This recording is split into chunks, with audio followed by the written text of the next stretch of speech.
Assalamualaikum warahmatullahi wabarakatuh. Di sini kami akan memaparkan mengenai penerapan pembelajaran terpadu di sekolah dasar. Dengan saya, Cici Nurani, dan teman-teman saya. Saya Hilda Faratutazia. Saya Naneng Saidah. Nah, di sini kami pertama akan memaparkan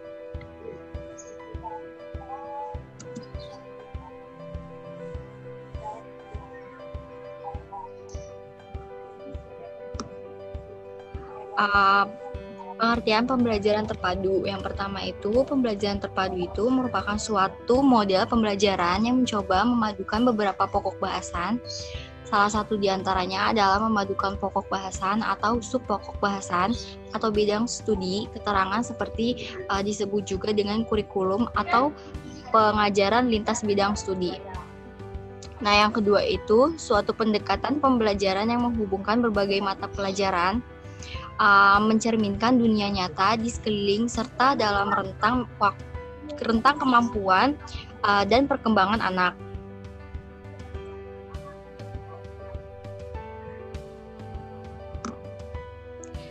Nah, karakteristik pembelajaran terpadu itu yang pertama ada pembelajaran terpadu berpusat pada siswa atau student centered. Nah, yang kedua itu pembelajaran terpadu dapat memberikan pengalaman langsung kepada siswa. Nah, yang ketiga itu pembelajaran terpadu, pemisahan antara mata pelajaran menjadi tidak begitu jelas. Nah, yang keempat itu pembelajaran terpadu menyajikan konsep dari berbagai mata pelajaran dalam suatu proses pembelajaran. Yang kelima itu pembelajaran terpadu itu bersifat luas atau fleksibel. Yang keenam itu hasil pembelajaran dapat berkembang sesuai dengan minat kebutuhan siswa. Pelaksanaan pembelajaran terpadu yang pertama itu kejelian guru dalam mengantisipasi pemanfaatan berbagai arahan pengait konseptual intra atau antar bidang studi. Yang kedua itu penguasaan material atau metode terhadap bidang-bidang studi yang bisa dikaitkan wawasan kependidikan yang mampu membuat guru selalu waspada atau mendapatkan suatu keputusan dan tindak untuk memberikan uraian nyata bagi pencapaian tujuan utuh pendidik. Nah, selanjutnya ada kelebihan dan kekurangan terpadu.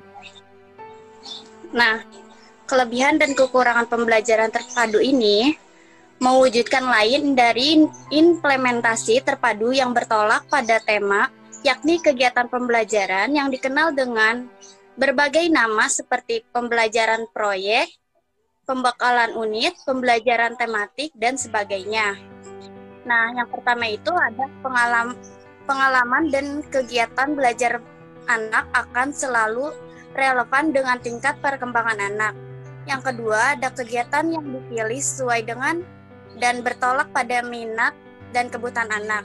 Yang ketiga, ada seluruh kegiatan belajar lebih bermakna bagi anak sehingga hasil belajar akan dapat bertahan lebih lama.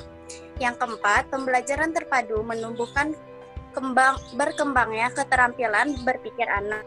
Yang kelima, menyajikan kegiatan yang bersifat pragmatis sesuai dengan permasalahan yang sering ditemui dalam lingkungan anak. Dan yang terakhir, menumbuhkan kembangkan keterampilan sosial anak seperti kerjasama, toleransi, komunikasi, dan respek terhadap gagasan orang lain. Lalu selanjutnya di sini ada manfaat pembelajaran terpadu. Yang pertama, terjadinya penghematan karena tumpang tindih materi dapat dikurangi bahkan dihilangkan. Yang kedua, siswa dapat melihat hubungan yang bermakna. Yang ketiga, dapat meningkatkan taraf kecakapan berpikir siswa. Yang keempat, pembelajaran yang berpotong-potong sedikit sekali terjadi. Yang kelima, memberikan penerapan dunia nyata. Yang keenam, penguasaan materi pembelajaran akan semakin baik dan memikat. Yang ketujuh, sangat positif untuk membentuk pendekatan menyeluruh pembelajaran terhadap ilmu pengetahuan. Yang kedelapan, memotivasi belajar dapat diperbaiki dan ditingkatkan dalam pembelajaran antar mata pelajaran. Dan yang terakhir yaitu kerjasama yang lebih meningkat antar para guru, siswa, dan narasumber lainnya. Lalu selanjutnya ada tahap dalam pembelajaran terpadu. Yang pertama, guru merancang program rencana pembelajaran dengan mengadakan penjajakan tema dengan cara curah pendapat. Yang kedua, tahap pelaksanaan melakukan kegiatan, yaitu proses pengumpulan informasi. Yang kedua, pengelolaan informasi dengan cara analisis, komparasi, dan sintesis. Yang ketiga, penyusunan laporan dapat dilakukan dengan cara verbal, grafisi, vektorial, audio, gerak, dan model. Lalu yang selanjutnya, yang ketiga, tahap kulminasi dilakukan dengan A. Penyajian laporan tertulis, oral, unjuk kerja, produk. B. Penilaian meliputi proses dan produk dengan menggunakan prosedur formal dan informal dengan tekanan pada penilaian produk. Model ini merupakan pembelajaran yang menggunakan pendekatan antar bidang studi, yaitu dengan cara menggabungkan bidang studi dengan cara menetapkan prioritas kurikuler dan menemukan keterampilan, konsep, dan sikap yang saling tumpang tindih dalam beberapa bidang studi. Lalu yang selanjutnya, ada kesimpulan. Kesimpulannya yaitu pembelajaran terpadu sebaiknya bertolak dari kurikulum terpadu. Pembelajaran terpadu sebagai pendekatan baru merupakan seperangkat wawasan dan aktivitas berpikir dalam merancang pembelajaran yang ditunjukkan untuk menguntai tema, topik, maupun pemahaman dan keterampilan yang diperoleh oleh siswa pembelajaran secara utuh dan terpadu.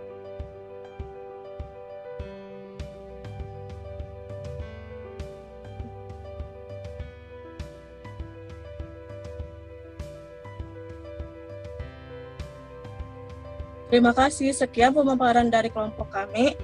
Kurang lebihnya mohon maaf. Wassalamualaikum warahmatullahi wabarakatuh.